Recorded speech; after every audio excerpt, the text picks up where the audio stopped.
जय श्री गणेश। हमारे जन्म कुंडली के अनुसार हमारे पराशर ऋषि कहते हैं कि यदि आपके जन्म कुंडली में द्वितीय भाव का स्वामी अशुभ भाव में स्थित हो जाए या किसी पापी ग्रह से दृष्ट हो जाए। अशुभ भाव हमारा वह होता है षष्ठ, अष्टम और द्वादश। यदि इसमें स्थित हो जाता है, द्वितीय को भी अशुभ माना गया है। हमारे ज्योतिष शास्त्र के अनुसार पराशर ऋषि जो है ये चार भावों को अशुभ का जो है दृष्टि दिए हुए हैं।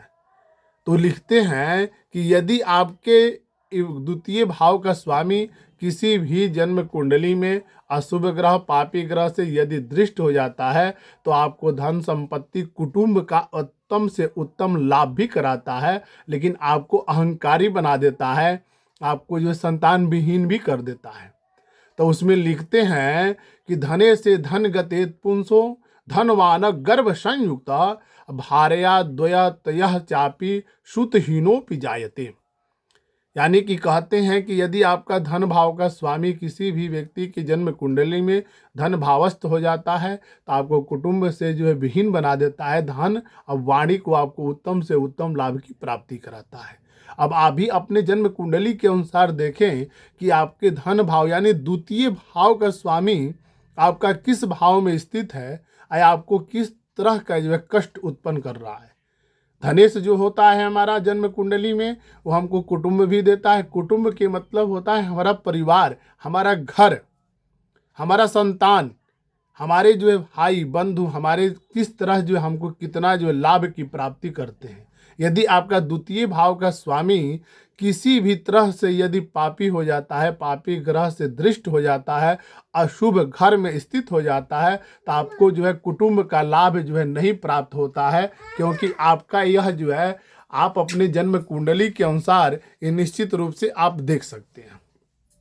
यदि आपका द्वितीय भाव का स्वामी कहीं भी किसी भी पापी ग्रह से दृष्ट हो गया है, यानी कहीं किस भाव में, आप ये भी आप पहले देखें कि अपने जन्म कुंडली के अनुसार कि आपका जो है द्वितीय भाव का स्वामी किस भाव में स्थित है, यानी कि द्वितीय में है कि षष्ठ में है कि अष्टम भाव में है कि आपका जो है द्वादश भाव में है, आपका जो है लग्नेश किस भाव में स्थित है। धनेश का सबसे बड़ा जो उपाधि आपको जो धन संचय के लिए दिया गया है, आपको कुटुंब के लिए दिया गया है, क्योंकि कुटुंब आपके पास रहते हुए भी यदि संतान की आपको प्राप्ति नहीं होती है, संतान सुख आपका नहीं होता है, तो आपका जीवन जो है एक अधिक से अधिक जो है कष्ट में हो जाता है। तो वहीं लिखते हैं कि सुदोपि विवाह, यानी कि आप 2 विवाह भी कर ले, 3 विवाह भी कर ले, फिर भी आपको संतान की उपलब्धि नहीं होने देता है, क्योंकि धनेश आपके जन्म कुंडली में वह पीड़ित है। आपको धन का तो उत्तम से उत्तम लाभ दिया ही है, लेकिन कुटुंब का आपको जो है विहीन बना देता है। ये हमारे पराशर ऋषि का मत है, क्योंकि हमारे ज्योतिष शास्त्र जो है 18 प्रवक्ताओं ने जो मिल करके लिखा है, उसमें जो पराशर ऋषि का सबसे बड़ा योगदान रहा है हमारे जन्म कुंडली में, हमारे फलित में। पराशर ऋषि का एक ऐसे ऐसे मत है कि उनके ऊपर निर्भर होकर के ही हमारे जन्म कुंडली, हमारे जो ज्योतिष शास्त्र का फलादेश का जो है योग दिया गया है। आप भी अपने जन्म कुंडली के अनुसार यह देखें कि आपके धन भाव का स्वामी किस भाव में स्थित है, संतान विहीन बनाता है कि आपको धन से विहीन बनाता है, कि आपको जो अपने कार्य को आप लगे लगे रहते हैं फिर भी आपको उत्तम से उत्तम लाभ की प्राप्ति नहीं कराता है, कि आपको कुटुंब से ही विहीन कर देता है, आपको अपने परिवार से विहीन कर देता है, अपने परिवार से ही आपको वंचित कर देता है, कि आप लाख उपचार करने के बाद भी अपने परिवार का सुख नहीं ले पाते हैं। आप जो है संतान विहीन हो जाते हैं, संतान का आपका सुख जो है प्राप्त नहीं होता है। आपको अगर संतान का भी प्राप्ति हुआ तो आपको जो है धन का जो है प्राप्ति नहीं होने देता है।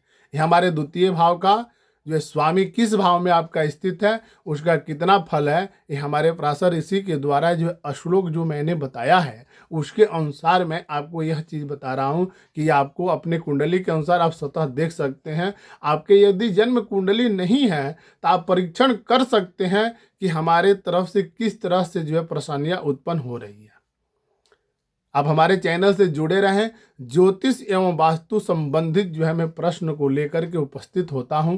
ध्यान रहे कि यह चैनल हमारा जो बना हुआ है ज्योतिष जिज्ञासा, आप ज्योतिष के जो भी आपका प्रश्न हो या वास्तु संबंधित प्रश्न हो आप कर सकते हैं। ध्यान रहे, मैं पूर्व में भी बोला हूँ, अभी भी मैं बोल रहा हूँ कि प्रश्न आपका रहेगा, जवाब मेरा रहेगा। सवाल आप करिए कमेंट बॉक्स में और उत्तर हम आपको पुनः जो है दूसरे वीडियो में दूंगा। आप हमारे चैनल से जुड़े, सब्सक्राइब करना न भूलें और बेल आइकन बटन को भी दबाना न भूलें, क्योंकि आगे शेयर भी करें कि जितने लोग आप किससे जुड़े हुए हैं उनके पास भी हमारा वीडियो पहुंचे। जय जय श्री गणेश।